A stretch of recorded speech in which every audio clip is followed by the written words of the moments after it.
Hello friends, in this video we are going to discuss direct sum.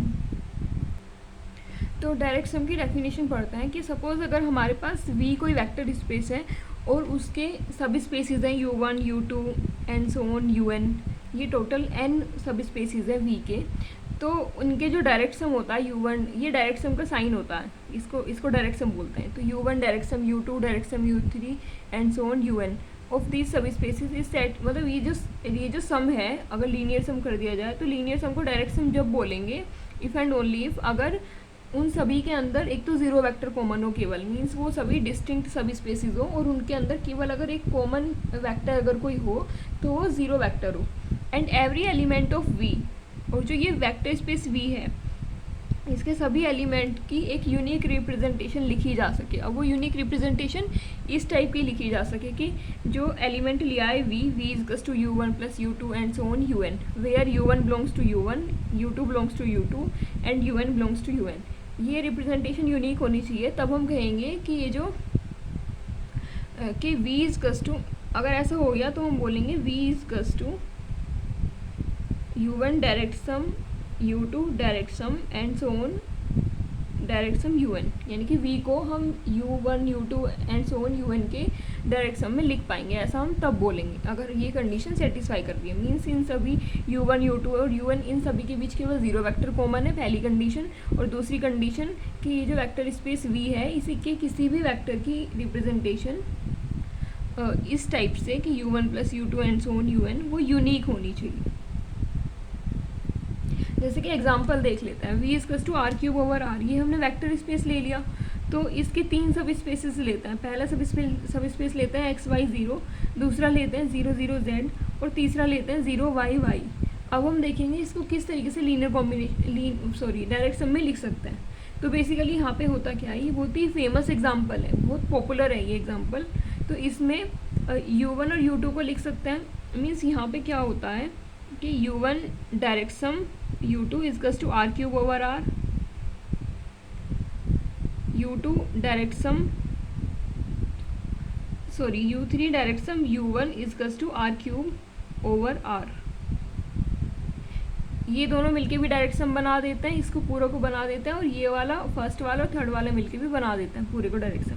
लेकिन अगर यहाँ पे 0 y z होता, क्योंकि यहाँ पे तो 0 y y है, अगर यहाँ पे 0 y z होता तो नहीं बना पाता, क्योंकि उस केस में हमारे पास 0 की दो रिप्रेजेंटेशन मिल जाती है. इसलिए अगर हम किसी और की चेक करते हैं, बेसिकली डायरेक्ट सम में हम यही करते हैं कि हम किसी और की ना देख के 0 की ही रिप्रेजेंटेशन देख लेते हैं कि 0 की एक रिप्रेजेंटेशन है या 0 की दो रिप्रेजेंटेशन है.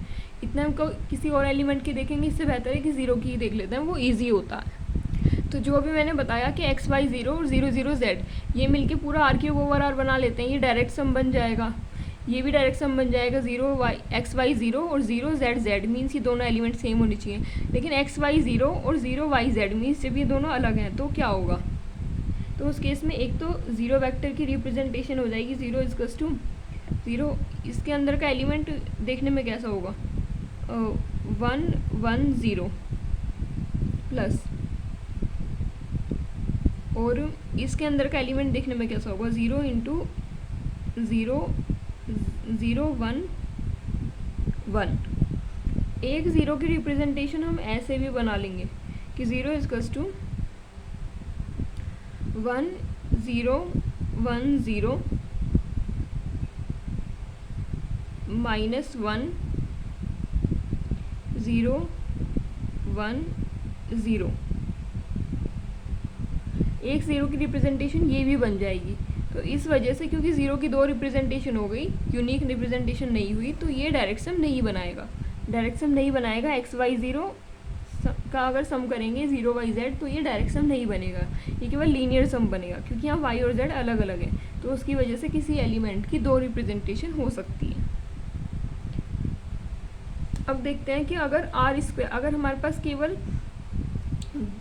दो ही वेक्टर है, मान लो हमारे पास दो ही सब स्पेस है किसी वेक्टर स्पेस के, तो हमें बस इतना ही देखना सफिशिएंट होता है कि उनके बीच ज़ीरो वेक्टर कॉमन है या नहीं है. अगर उनके बीच केवल ज़ीरो वेक्टर कॉमन है तो ये जो यूनिक रिप्रेजेंटेशन वाली बात होती है इसको हम नहीं देखते हैं. इसको हम तब देखते हैं नेसेसरीली जब हमारे पास दो से ज़्यादा वेक्टर होते हैं, दो से ज़्यादा सब स्पेस होते हैं और हमें तब देखना पड़ता है डायरेक्ट सम। तो हम देखते हैं ज़ीरो वेक्टर के अलावा एक कंडीशन ये भी देखते हैं कि किसी भी वेक्टर की यूनिक रिप्रेजेंटेशन है या नहीं है। लेकिन अगर हमारे पास केवल दो सब स्पेस हैं किसी वेक्टर स्पेस की और हमें देखना है कि वो दो सब स्पेस मिलकर डायरेक्ट सम बना रहे हैं या नहीं बना रहे हैं, तो हम सिंपली बस इतना ही देख लेते हैं कि उनके बीच केवल ज़ीरो वेक्टर कॉमन है या नहीं है। इतने से हमारा काम हो जाता है। और इसका जो ग्राफिकल जो इसका इम्पोर्टेंस है वो ये है कि अगर ये आर स्क्वायर प्लेन, ये आर स्क्वायर ओवर आर है, ये पूरा प्लेन है, ये दो लाइन है y इक्वल्स टू एक्स और y equals to minus x, ये केवल ज़ीरो पे कट कर रही है, ये केवल ज़ीरो पे कट कर रही है, मीन्स इनके बीच केवल ज़ीरो वेक्टर ही कॉमन है। तो इसलिए ये दोनों मिलकर डायरेक्ट सम बना लेंगी। तो यही रीज़न होता है कि हम केवल दो के केस में अगर दो सब स्पेसेस होते हैं तो उनके केस में हम केवल इतना ही देख के काम चला लेते हैं कि उनके बीच ज़ीरो वेक्टर कॉमन है, क्योंकि वो ज़ीरो वेक्टर पे ही कट कर रहे होते हैं कहीं। तो बस इतना ही देख के हमारा काम चल जाता है। How to check direct sum. तो suppose u1 u2 and un are n subspaces, then u1 direct sum, u2 direct sum and so on un is ये जो लीनियर सम है, ये जो सम है ये डायरेक्ट सम बनेगा if and only if the only way to write as sum of u1 मतलब कि the only way to write zero as sum of u1 u2 and un where each ui belongs to ui is zero vector. मतलब zero vector जो होता है उसको लिखने का केवल और केवल एक ही तरीका हो, केवल यूनिक रिप्रेजेंटेशन हो कि ये सभी अलग अलग ज़ीरो रही हो, ये भी ज़ीरो वेक्टर रहा हो, ये भी ज़ीरो वेक्टर रहा हो, ये भी ज़ीरो वेक्टर रहा हो।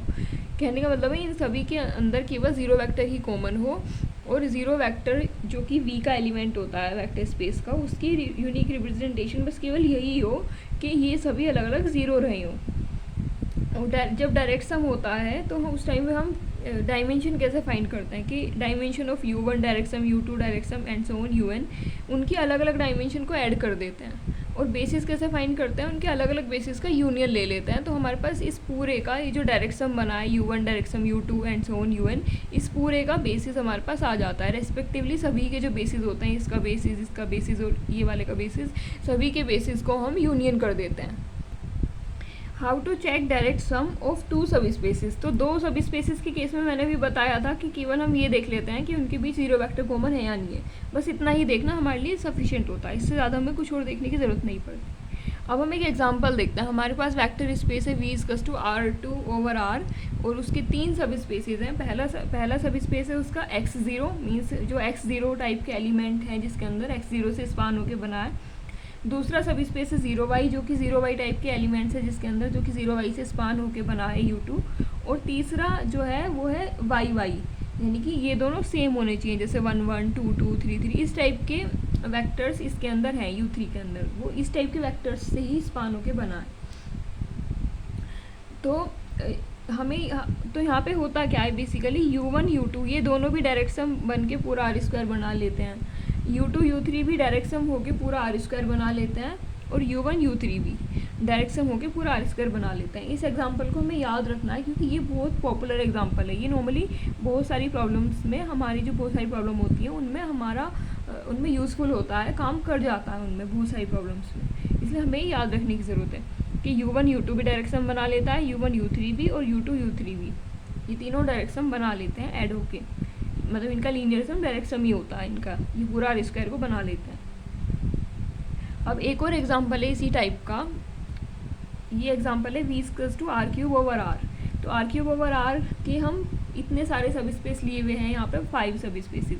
u1 सब स्पेस है x0 0 जो कि इस टाइप के वेक्टर से स्पान होके बना है। u2 सब स्पेस है 0y0 जो कि इस टाइप के वेक्टर्स से स्पान होके बना है। u3 है 0 0 z जो कि इस टाइप के ही वेक्टर्स से होते हैं 0 0 z, जिनके शुरू के दो एंट्री 0 हो, बाद वाला z हो, उनसे स्पान होके बना है।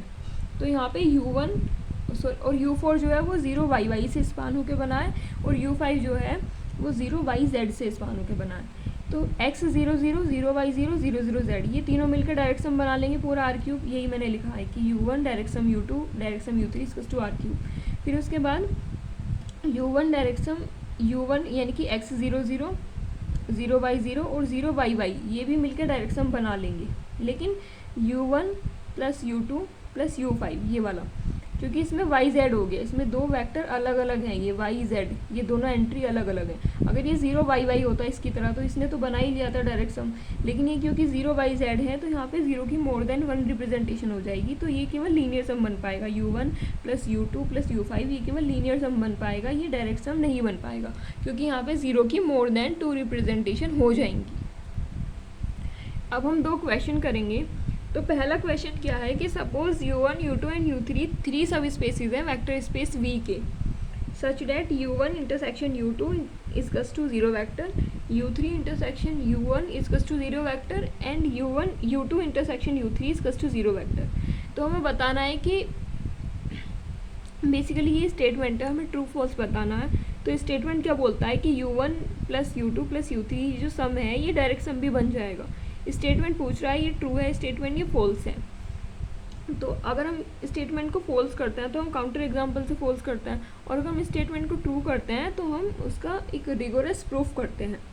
लेकिन यहाँ पे हम कोशिश कर रहे हैं कि हम इसको फॉल्स कर सके, तो इसलिए हम हमारे पास एक काउंटर एग्जांपल है, उसको हम यूज़ करके देखेंगे। तो u1 equals to x y 0 ले लिया मैंने, u2 इजकल्स टू 0 0 z ले लिया मैंने, और u3 equals to 0 Y Y ले लिया मैंने यहाँ पे।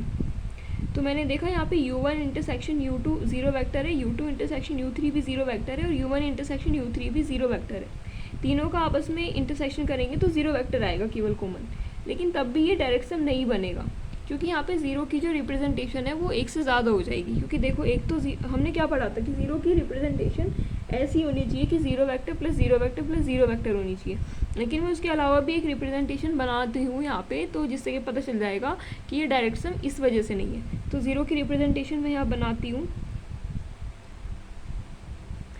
तो पहले वाला जो है उसमें x y 0 means x y ये दोनों अलग अलग भी हो सकते हैं, डैट मीन्स ये LI एंट्रीज है। तो मैंने यहाँ से एक वेक्टर लिया 0 1 0। दूसरे वाले में क्या है 0 0 z टाइप के एलिमेंट है, तो यहाँ से मैंने एक वेक्टर लिया 0 0 1। फिर तीसरे वाले में क्या है ये दोनों कॉमन वेक्टर होने चाहिए, तो मैंने यहाँ से एक वेक्टर लिया 0 1 1।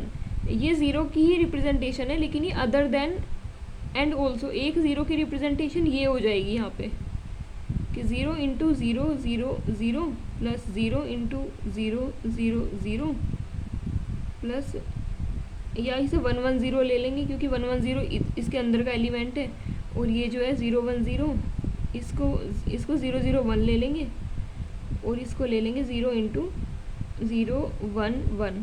तो 0 की दो रिप्रेजेंटेशन आ गई, तो इसलिए ये डायरेक्ट सम नहीं बनेगा u1 plus u2 plus u3। Same example जो अभी हमने एक एग्जाम्पल पढ़ा था r² ओवर r में, तो r² ओवर r में भी वो वाला जो एग्जाम्पल है उसको मैंने शायद यहाँ पे लिखा हुआ है, हाँ मैंने यहाँ पे लिखा हुआ है कि x 0 y z 0। तो इसमें भी क्या होगा यहाँ पे कि यहाँ पे u1 इंटरसेक्शन u2 ये हो जाएगा, ये केवल 0 वेक्टर आएगा। मैं इस वाले एग्जांपल को यहाँ पे कर रही हूँ। ऐसे u2 इंटरसेक्शन u3 ये भी केवल 0 वेक्टर आएगा, और u3 इंटरसेक्शन u1 ये भी केवल 0 वेक्टर आएगा। लेकिन u1 plus u2 plus u3 ये डायरेक्ट सम नहीं बनेगा, क्योंकि यहाँ पे भी 0 वेक्टर की एक रिप्रेजेंटेशन तो सपोज ये हो गई कि 0 1 0 प्लस 0 0 1 प्लस 0 1 1, और 0 वेक्टर की दूसरी रिप्रेजेंटेशन ये हो गई कि 1 into 1 0 plus 1 into 0 1 minus 1 into 1 1, क्योंकि 0 वेक्टर की दो रिप्रेजेंटेशन हो गई। सो u1 plus u2 plus u3 ये लीनियर सम तो है, u1 plus u2 plus u3 ये डायरेक्ट सम नहीं है।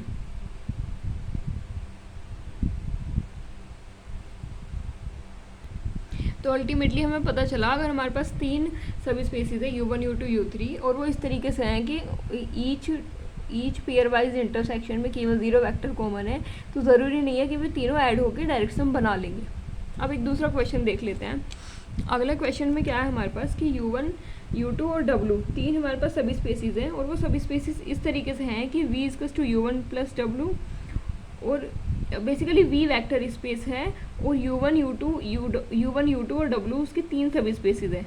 वेक्टर स्पेस की जो तीन सब स्पेसीज हैं U1, U2, W, वो इस तरीके से हैं कि V equals to U1 plus U1 direction W और V equals to U2 direction W। तो वो बोल रहा है कि क्या U1, U2 एक दूसरे के इक्वल ही रहे होंगे। तो इस चीज़ को हमें मतलब बताना है कि इक्वल, ये स्टेटमेंट है, हमें ट्रू या फॉल्स का बताना है। तो बेसिकली ऐसा होता है कि अगर U1 डायरेक्शन W करके V आ जाता है, ऐसी मतलब W जो है U1 के साथ डायरेक्शन करता है और पूरा V आ जाता है, और W U2 के साथ डायरेक्शन करता है, पूरा V आ जाता है। तो बेसिकली W को बोलेंगे U का कॉम्प्लीमेंट सब स्पेस, और U1 को बोलेंगे W का कॉम्प्लीमेंट सब स्पेस, क्योंकि दोनों का डायरेक्शन पूरा V आ जाता है। सिमिलरली U2 डायरेक्शन W करके पूरा V आ जाता है, तो U2 को W का कॉम्प्लीमेंट सब स्पेस बोलेंगे और W को U2 का कॉम्प्लीमेंट सब स्पेस बोलेंगे इस केस में। अब हमें ये प्रूफ करना है कि क्या कॉम्प्लीमेंट, ये क्वेश्चन ये कहना चाह रहा है क्या कॉम्प्लीमेंट सब स्पेस यूनिक होते हैं। तो हमें प्रूफ करना है कि कॉम्प्लीमेंट सब स्पेस यूनिक नहीं होते। तो हम काउंटर एग्जांपल से दिखाएंगे कि हाँ यहाँ पे U1, U2 दोनों इक्वल नहीं है, ऐसा ज़रूरी नहीं है। तो हमने काउंटर एग्जाम्पल ये वाला लिया, R³ में XY 0 0 0 Z 0 Z Z। तो उस केस में ये दोनों मिलके डायरेक्शन बना लेंगे, पूरा R³ बना लेंगे, और मीन्स U1 और W, ये वाला जो W लिया है, U1 और W मिलके पूरा डायरेक्शन बना लेंगे R³, और U2 और W मिलके भी डायरेक्शन बन के पूरा R³ बना लेंगे। लेकिन U1 और U2 अलग अलग है, ये दोनों अलग अलग है। ये W जो है इसके साथ डायरेक्शन करके भी पूरा R³ बना रहा है, W U2 के साथ डायरेक्शन करके भी पूरा R³ बना रहा है, लेकिन ये दोनों अलग अलग हैं। तो ये चीज़ हमने स्टेटमेंट को फॉल्स कर दिया। इसको एक और एग्जाम्पल से किया जा सकता है। हमारे पास एक एग्जांपल ये वाला है, यहाँ पे क्या है U1, U2, U3 तीन सब स्पेस हैं R² ओवर R के, और वो इस tरीके से हैं कि तीनों के U1 और U2 डायरेक्शन करके V बना लेगा, और U1 और U3 भी डायरेक्शन करके V बना लेगा, और U2, U3 भी डायरेक्शन करके V बना लेगा। लेकिन हमने क्या दिखाया यहाँ पे U2 के साथ दिखाया, हमने ऐसे दिखाया U2 U1 के साथ भी डायरेक्शन करके V बना रहा है, और U2 U3 के साथ भी डायरेक्शन करके V बना रहा है, लेकिन U1 और U3 अलग अलग है, सेम नहीं है। तो डैट मीन्स कॉम्प्लीमेंट सब स्पेस जो है वो सेम नहीं होता है। हालांकि ऑर्थोगोनल कॉम्प्लीमेंट हमेशा सेम नहीं, मतलब यूनिक कॉम्प्लीमेंट सब स्पेस यूनिक नहीं होता है किसी भी सब स्पेस का, लेकिन ऑर्थोगोनल कॉम्प्लीमेंट हमेशा यूनिक होता है। ऑर्थोगोनल कॉम्प्लीमेंट सब स्पेस जो होता है वो हमेशा यूनिक होता है।